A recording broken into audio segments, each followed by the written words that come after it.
Minecrafters, YouTubers, and Pokemasters, RSConscraft here, back with another Pokemon X and Y Wi-Fi battle. This happened way a long time ago, before the rise and fall of the flawed Pokebank and all of that. About in November, I found a random passerby, and the end was just awesome. So I decided to upload this. So let's take a look at his team. He's got the Dragalge, special tank. He's got the Alakazam, always a threat if it's a Mega. The Scizor with the Technician boost can always be powerful.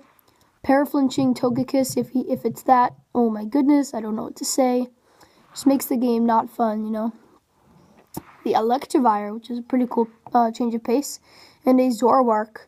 Now I'm rocking the Mega Mawile, and for priority I run Talonflame, and just to pivot with my Rotom, and all the rest is just kind of wallish stuff. But yeah, let's get this one started. So, today I think I might do a double upload, but it's a fairly long battle, almost 30 turns. So he leads off with the Zoroark. I actually thought it was a Dragalge at first, because it's hard to predict at the beginning of the battle. I didn't even know what it did, so yeah.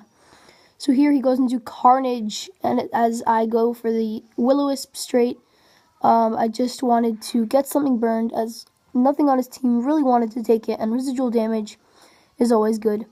So I see no Restoring Berries, so I switch out to Tough Puppy, my all-around wall, as he goes for the Earthquake. And with the Fur Coat ability, I eat it up. It takes 18 hit points. So seeing this, he goes for the Thunder Wave, which is pretty cool, but it actually makes sense, because Electivire, it often gets outsped, and that's its flaw. So he paralyzes me, which is a pretty good play, like I said.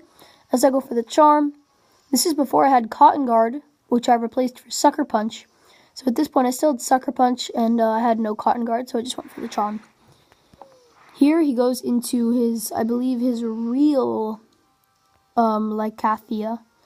As I switch out, knowing that my physical defense is slightly better than my special, so even if it was a Zoroark, I wouldn't take the hits as well. So here I just lower his attack as he goes for the Focus Blast. So I know Dragalge can actually learn this, but I doubt it was his actual Dragalge. So as he goes back into Carnage, I Mega Evolve, and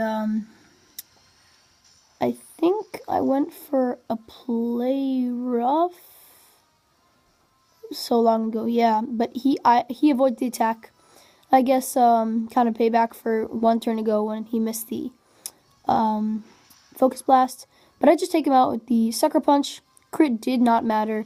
It's got some decent bulk, but nothing to a huge power Mawile, especially from that range. But here, he goes for the Flamethrower and takes me out with a critical hit. Again, payback. It's not the, it's the fact that I even got it. I guess that counts. But here I go into Neve, as he switches out, and I'm thinking of bringing back Neve with a Focus Sash very soon.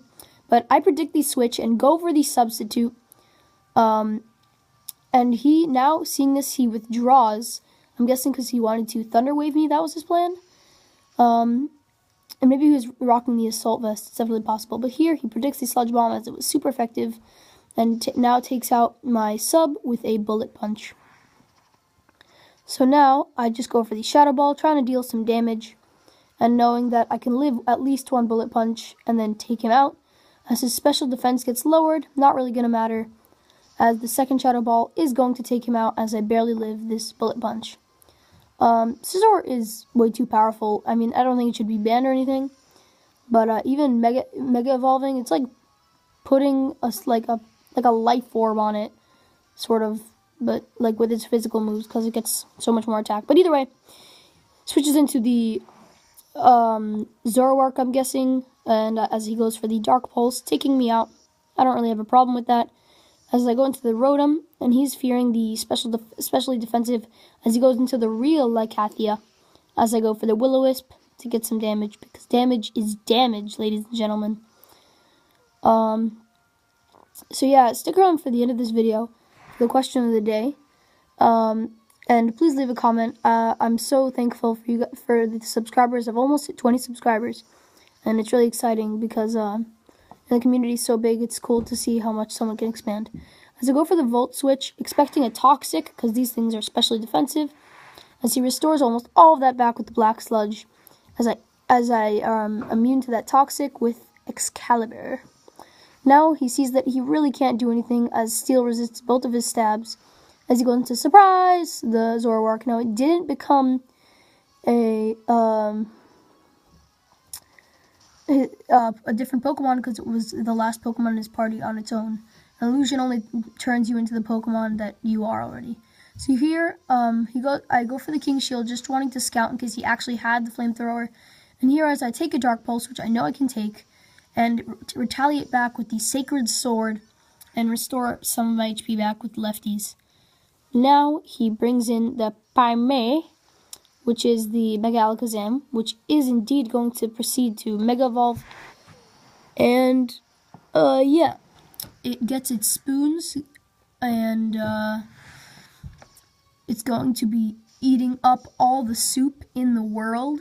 But either way, I'm going to King Shield, hoping that it doesn't predict this and go for some crazy something like, I don't know, Sub or Calm Mind, or somehow got a hacked Alakazam this early and went Nasty Blot or something, or Tail Glow. But beside the point, all jokes aside, I just go straight for the Shadow Sneak and bring him extremely close to taking out. It does a clean 85%, I'd say. Maybe even 90 as he takes me out the Shadow Ball. I'm fine with that. Another crit. Didn't really matter at all. I was in Blade form. And this is an Alakazam with base 170 special attack. So now he gets to trace my Gale Wings, which is very not useful, but he's scared out by the Brave Bird or Acrobatics, as I just go for it, knowing that nothing on his team now wants to take it, as this thing is a special wall. Now with the 10 extra power that Brave Bird has over Acrobatics, I go for it hoping to take him out, but no! I get a low roll, and he takes me out with the Ancient Power. It's X4 effective, and with Serene Grace, he has a 20% chance to boost all of his stats by one stage. Fortunately for me, he does not get it. And now, this is when my Rotom was not Resto Chesto. I could not find Chesto Berries yet, because I was a noob. And now I just go for the Thunderbolt, as the Quick Claw activates for no real reason, as he makes the good play, goes into Lycathia, whatever. And yeah, sorry guys if my voice sounds a little bit raspy. I've just gotten over this weird cold. And not really wanting to take anything, not wanting anyone else to take anything, I just go for the Hydro Pump. And because it's Stab, and with the resistance, it's still 60 power, which is fairly decent. It brings him down to under yellow, and whittling him down with the burn is definitely going to be beneficial. Here I just continually go for the Hydro Pump. I thankfully do not miss, as I believe here, even with the burn, the Black Sludge is going to bring him up high enough that he does not die. As I go down to that Sludge Bomb, Rotom falls. And yeah, so here I believe he has his Lycathia left, his Togekiss left, and his Mega Alakazam left. So here I just go for the Sucker Punch. Thankfully, I do not get Parahaxed. And he goes into his Ikaris, the Togekiss here. As I go for he goes for the Dazzling Gleam, outspeeding me. And because it's resisted, I wasn't completely confident in the Sucker Punch because I'm not invested in attack at all. My last 6 EVs went into an HP. As I go for the Headbutt, taking him out, again not getting Parahaxed. But here he traces my Fur Coat, so I'm like, ugh. But I go for the Sucker Punch. Either way, I get Parahaxed. And he goes for the Psyshock. Big mistake, because I will live with 12 HP. The raw power of Tough Puppet. Now I break through the Parahax, get the Sucker Punch off, and the Fur Coat will not help him because he's that frail. And I take out Johnny. or the Mega Alakazam and defeat Johnny. So thank you all very much for watching. And question of the day, let's see. Who is your favorite Elite Four member? Like, their personality, their typage, all that. Thank you so much for watching, and have a nice day.